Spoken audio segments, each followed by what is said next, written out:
This is All Peacemakers Needed video series, where two everyday people discuss the need for peacemakers. Welcome to All Peacemakers Needed video series. We're grateful to have you. Today, we are honored with a special guest, an expert in peacemaking, and we're so grateful that he took some time out of his busy life to talk to us about peacemaking. Brett G. Scharffs is Rex Seeley Chair and Professor of Law and Director of the International Center for Law and Religion Studies at Brigham Young University Law School. He received bachelor's degrees and a master's degree from Georgetown University and was a Rhodes Scholar at Oxford. He received his JD from Yale Law School, where he was senior editor of the Yale Law Journal. He has authored more than 100 articles and book chapters. He has made more than 300 scholarly presentations in over 30 countries. Recently, he was inducted into the Collegium of Scholars at Morehouse College. And to my happy surprise, we share a birthday. Thanks again, Professor Scharffs, for meeting with us. We are so grateful that you've joined All Peacemakers Needed video series. We feel so honored and blessed to have you. Before we get into the meat of our questions, could you please tell us a little bit about yourself? We like to hear about our guests' hobbies. I'm a law professor at Brigham Young University and the director of the International Center for Law and Religion Studies. I have a wonderful wife named Deirdre and 3 children. And last week I received my 5th grandchild, a beautiful granddaughter named Rosalie. So I'm really walking on air this week. I love being with family. In the wintertime, I love to ski. In the summertime, I love riding my bike. And I just love being outdoors. Fortunately for me, I enjoy traveling because with my work, I end up traveling a lot. Usually I'm busy at work, but if I can add a day here and there and try to enjoy the places I go, I like to do that as well. I'm going to Rwanda in a few weeks, and I hope to be able to get away and go see the mountain gorillas while I'm there. Oh, that's going to be awesome. How wonderful, wonderful. Did you live in Hungary for a while? For about a dozen years, I taught each spring for 2 or 3 weeks at Central European University. I taught a course on freedom of religion. So I was just there in April or May. So it was always springtime in Budapest for me. That's awesome. I only asked because I lived in Hungary, in Debrecen, for about 4 months as my husband was doing a Fulbright at the University of Debrecen. So I'm a little familiar with Budapest and that country. Place I love a lot. Yeah. I tried to learn the language a little bit while I was there, but don't really remember much. I also think it's a difficult language, isn't it? That Finno, yeah, I understand language. Hungarian is one of like the 5 hardest languages to learn. There are probably 20 languages that are the 5 hardest to learn, but I think Hungarian is one of them. Yeah, that's funny. I think we also share a birthday. Are you a March birthday? I am, yeah. Okay. March 22nd. Yes, we do share a birthday then. I think I've got a few years on you, but we'll just say not many. Same day anyway. Not many. Not as many as you think. It's really great that you can share all of your knowledge and be to many different countries. That's so wonderful.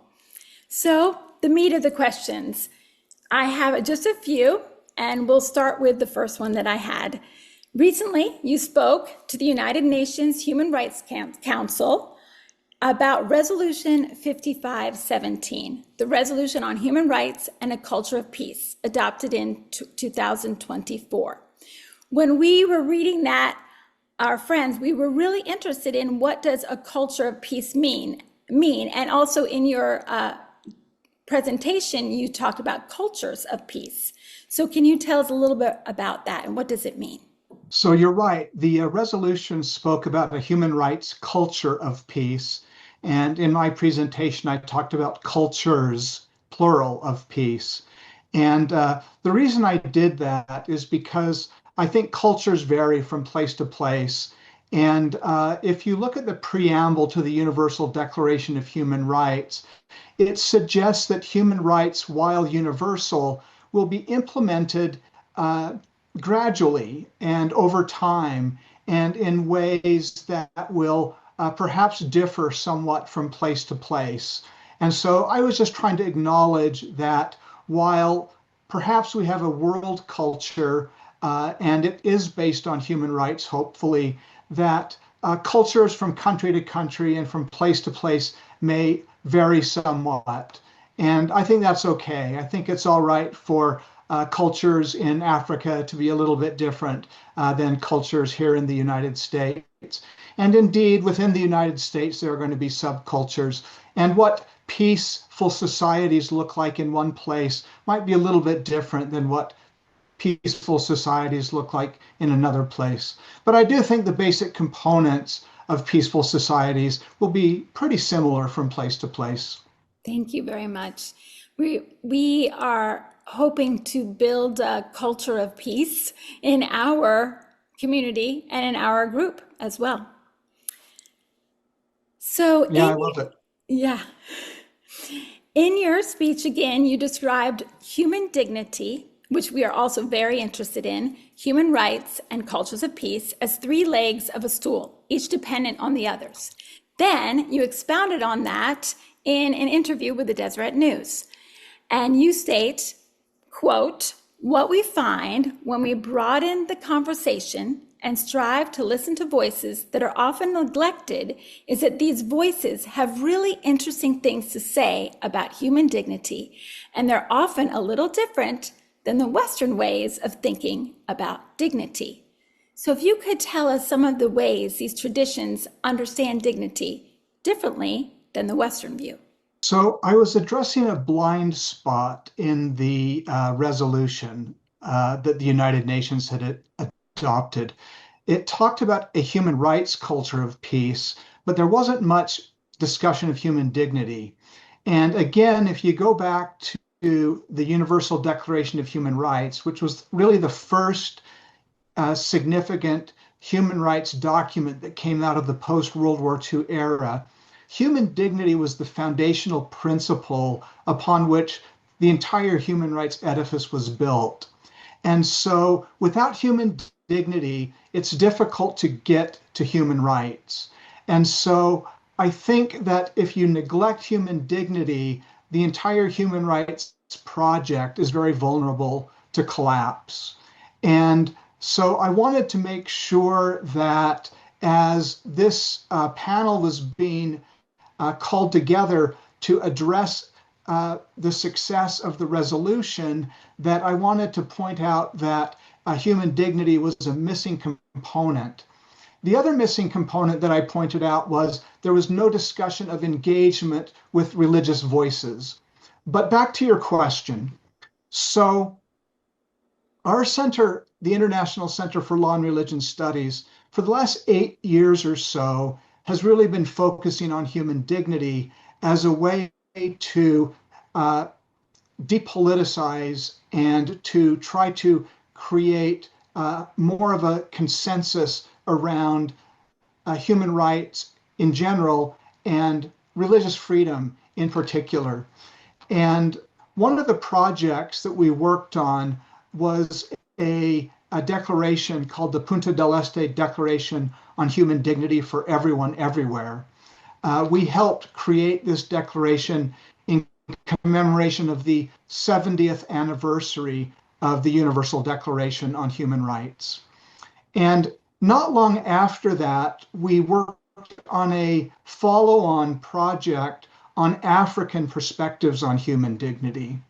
And it was while working on that African perspectives document that I really came to understand that the way we think about human dignity in the West is really dominated by a philosophical tradition that we can trace to Immanuel Kant. And it is a tradition that focuses on autonomy, on the individual, and on respect for human reason.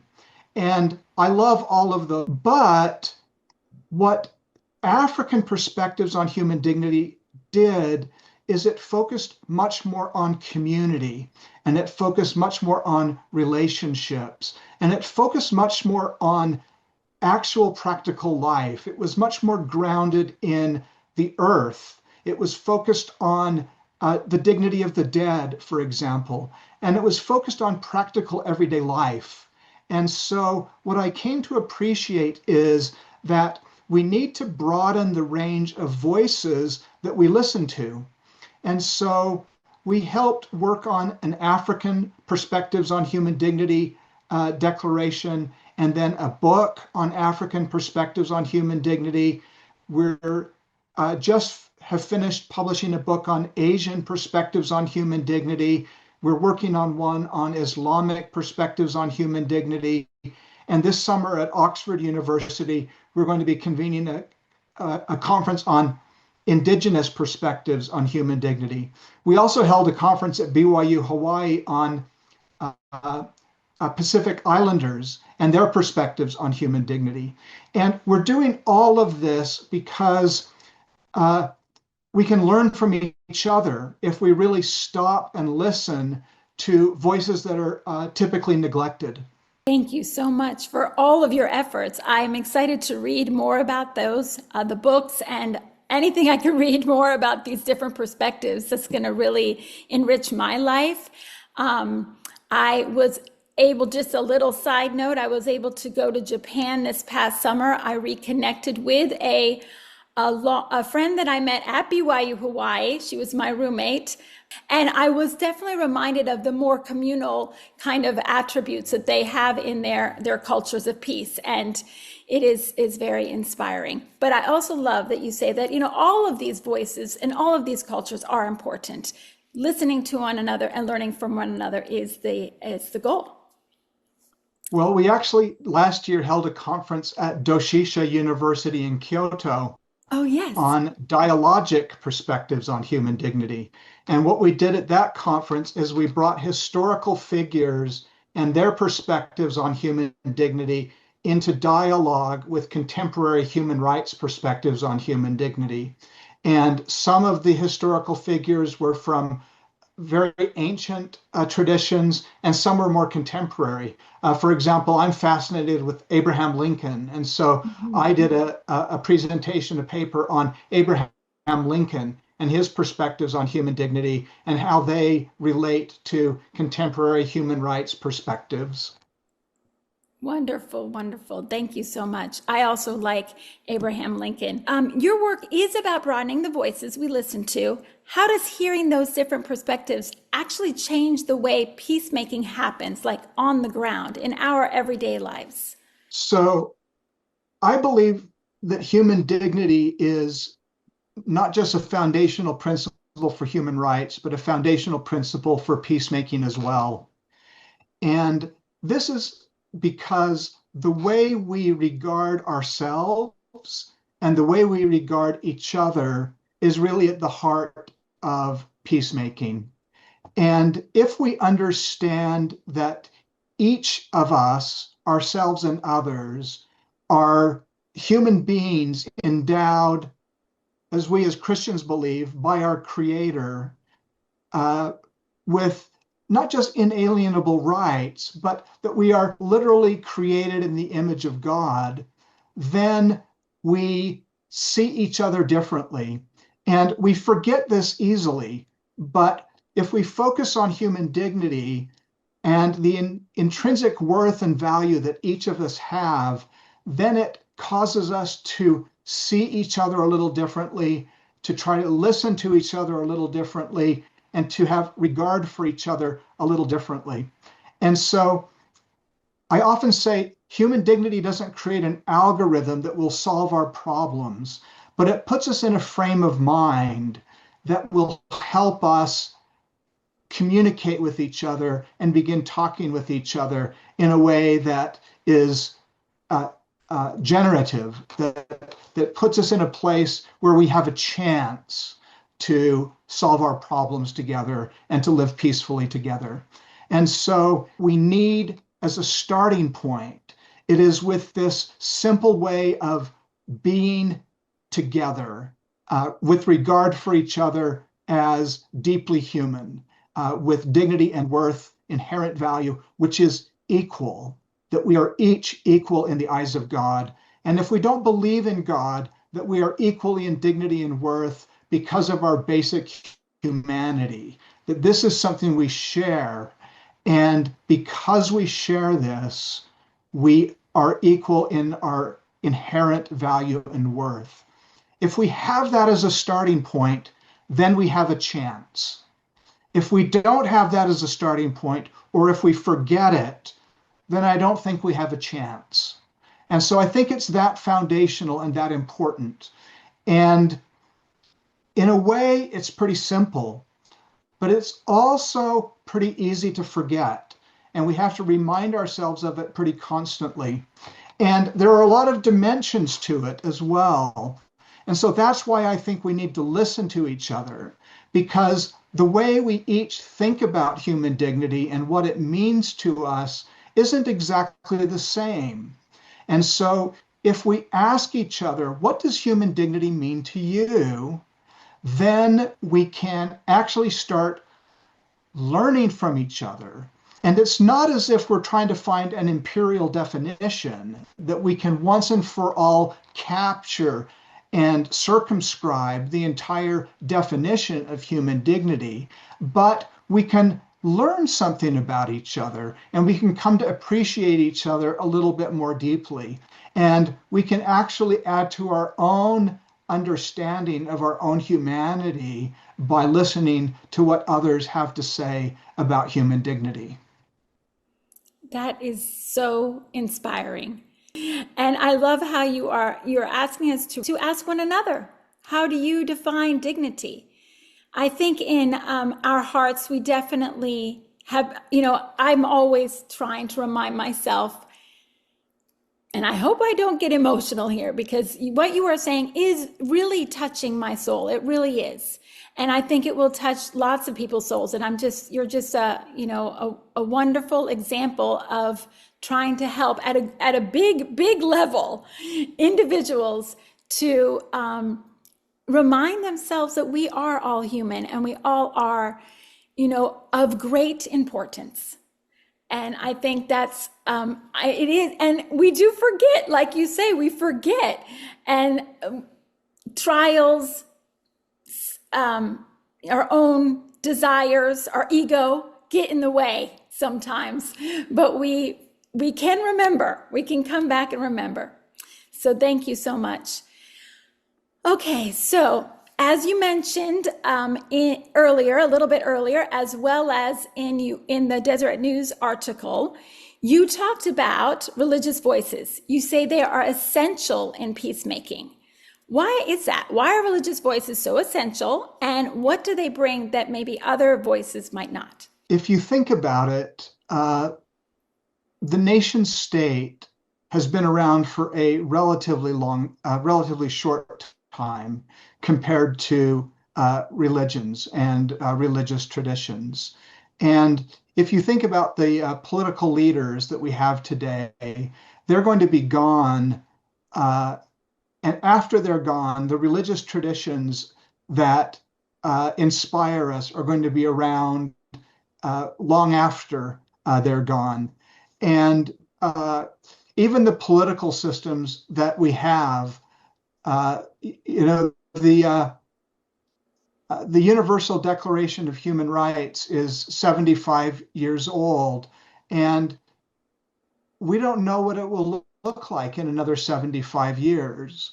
But the great religious traditions of Judaism, of Christianity, of Islam, of Buddhism, of Hinduism, of Sikhism, these are going to be around for a long, long time. And these traditions all have wisdom traditions and peacemaking traditions that have been around a lot longer than the peacemaking traditions that we're learning at Johns Hopkins or at Oxford or at Harvard. And they have really important ways of thinking about peacemaking that are far older and in many cases far more successful than the contemporary models that we have. And one thing that was really interesting to me about this resolution that the Human Rights Council had passed is it was really tone deaf and almost entirely silent to the role of religious voices in peacemaking. I mean, even if you go back to the role of Desmond Tutu in South Africa with the end of apartheid, his role in bringing peace to South Africa was really important, and in less dramatic ways as well. I mean, just this weekend, we had Pope Leo speaking out on peacemaking in a way that was, garnering world headlines. And those voices are really important. Whether you agree with them or not, they are very important. And obviously, religion has been the cause of a lot of strife and war and bloodshed in its history as well. And so it's not as if it's innocent. But even when it is creating harm, when it is the source of conflict, it's usually going to be countervailing religious voices that are part of the solution. And so if you go back to, slavery, for example, there were a lot of religious justifications for slavery, but the most powerful voices against slavery were religious voices. And the abolitionist movement was a religious movement. And so we need to have religious voices in these important struggles. I was just at Morehouse College last week, and that was where Martin Luther King graduated. And the pastor preaching the sermon was Senator Warnock, who is now the senior pastor at Ebenezer Baptist Church, which is Martin Luther King's church. And he preached a beautiful sermon on social justice. And the civil rights movement was a religious movement. And so that was, a movement that was trying to inspire the United States to live up to its own founding ideals. And it was a religious movement. It wasn't primarily a secular movement. If you read the letter from a Birmingham jail, or if you read Martin Luther King's I Had a Dream speech, those are religious documents. They are not secular documents. If you read Abraham Lincoln's second inaugural address, it's full of religious imagery and religious language. And so these religious voices are really important, and we need to be willing to listen to them and to take account of them. And not just religious leaders. We need to broaden to religious voices, including women and children as well. And I was just really dismayed that the Human Rights Council resolution had such a big blind spot to this. And so, as you noted, President Russell M. Nelson, president of the Church of Jesus Christ of Latter-day Saints, who just recently passed away, when he was over 100 years of age, was just urging members of the Church of Jesus Christ of Latter-day Saints and everyone else as well to be peacemakers in their lives. But at someone at 100 years of age, what did he want his people to know and to be thinking about and to be focusing upon? And he had 3 or 4 things that he emphasized.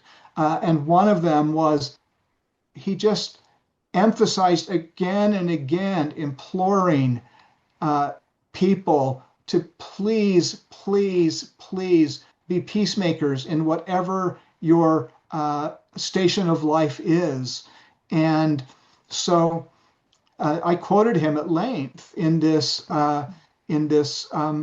presentation I made at the United Nations, just as an example of a religious voice that is speaking out on peacemaking. And I could just as easily have been citing the Dalai Lama or Pope Francis, because these religious leaders are speaking out in very powerful and meaningful ways on peacemaking.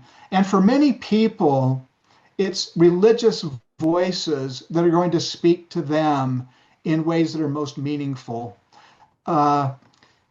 Some people are going to be persuaded by logical arguments or by data, but for most people, we're going to be persuaded by two things. The first is a story that moves us, and the second is a person we trust. And for a lot of people, the person they trust is a trusted friend or a trusted religious leader.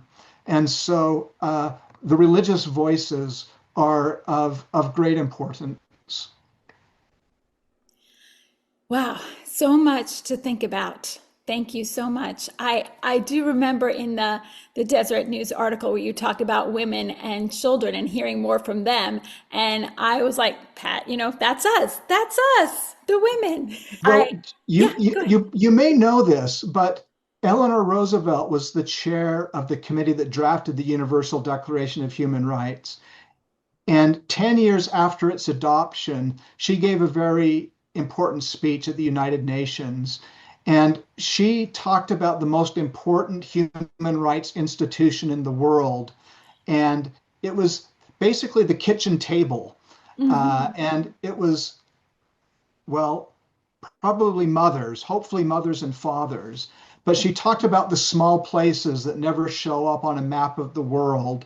And she was talking about schools and workplaces. But most of all, she was talking about homes and places of worship and schools. And that's where people are going to learn to respect human rights. And even more importantly, where they're going to learn to respect human dignity, learn to respect other human beings. Because after all, the most important human right, bar none, and it's never listed in any human rights instrument, the most important human right is the right to be human and to exercise our human faculties to their greatest capacity. And that includes the right to have meaningful relationships. It includes the right to seek truth and to gather in community with others in seeking truth and meaning and beauty in our lives.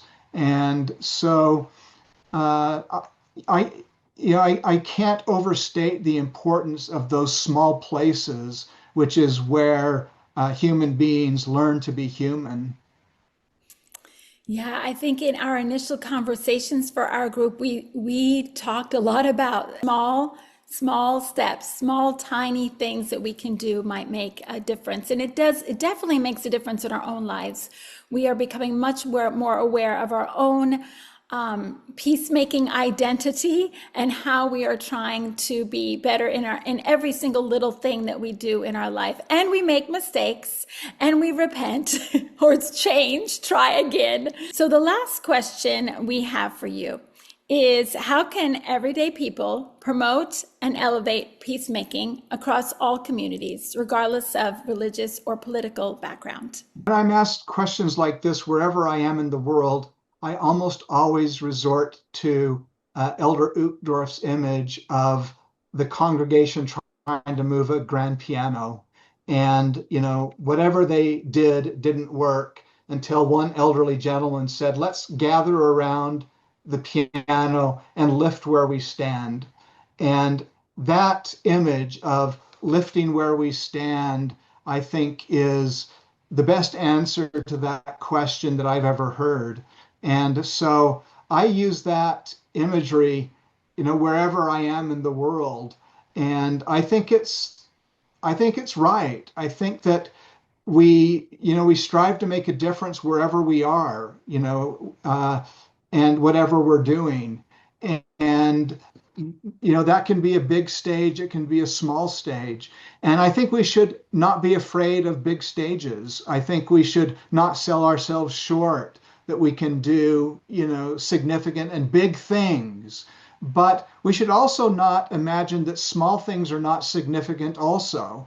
And so I think what we try to do is to, do what we can where we are and when we are, and to not underestimate the importance of what we're doing when we're doing it.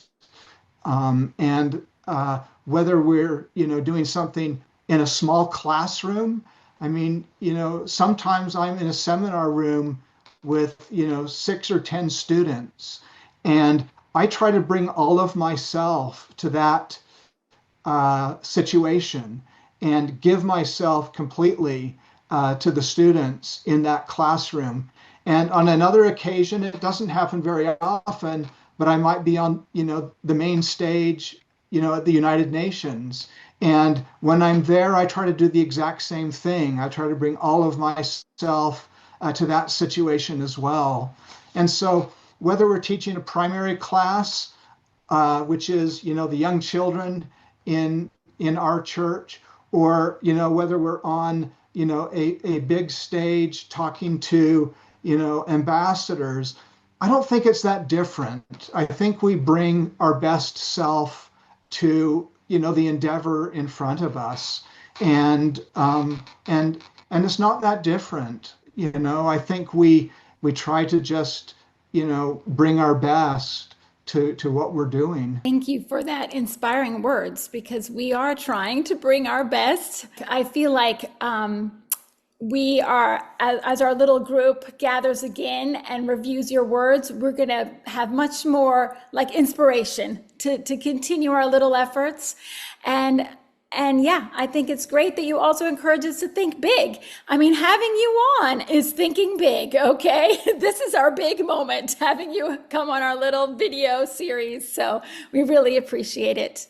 Thank you again, Professor Scharffs. I feel like we've had a little mini lesson with you. It has been wonderful. And again, I really appreciate all your time for coming to our little All Peacemakers Needed video series. And I hope you have a great time spending as much time as you can with your grandchildren, especially your new grandchild. Thank you again, and have a great evening. Thank you. And thank you to all of your viewers. It's been a pleasure to be with you.